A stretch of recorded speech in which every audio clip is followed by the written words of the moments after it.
Akala ko masusurprise ko siya. Ako pala ang masusurpresa. Si Ruel ay isang welder sa isang malaking planta sa Qatar. Sa loob ng 5 taon, ang kanyang buhay ay umikot lang sa 3 bagay. Ang mainit na site, ang masikip na barracks at ang video call gabi-gabi. Para kay Ruel, hindi hadlang ang 45 degrees Celsius na init basta't nakikita niyang masaya ang asawang si Maricel at ang kanilang 5 years old na anak na si Junjun. Lahat ng sahod niya sagad sa padala.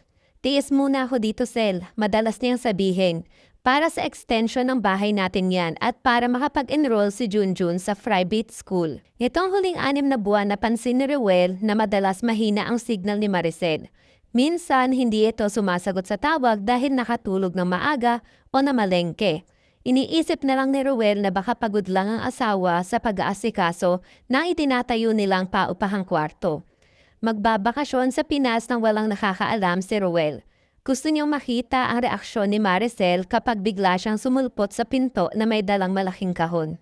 Dumating si Ruel sa Naiya ng madaling araw.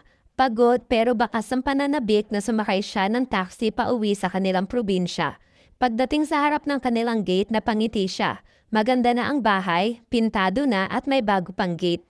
Bunga ng mga paghihirap niya sa ibang bansa. Agad siyang nag-doorbell, ngunit pagbukas ng pinto hindi yakap ang sumalubong sa kanya. Isang lalaki na hubad-baro ang nagbukas sa kanya. Ang lalaki na nakilala ni Ruel bilang ang kontraktor na kinuha ni Maricel para sa extension ng bahay.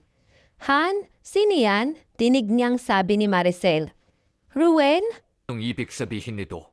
5 taon, Maricel. Mahinang sabi ni Ruel. 5 taon na kung hindi kumakain ng ayos. Nagtiis ako sa sigaw ng amo ko, sa init, sa lungko, para lang mapaganda ang buhay niyo.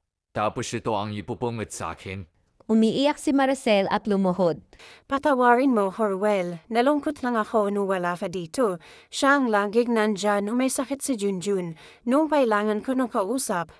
Nandyan siya dahil sa pera ko. Ang pambayad mo sa kanya.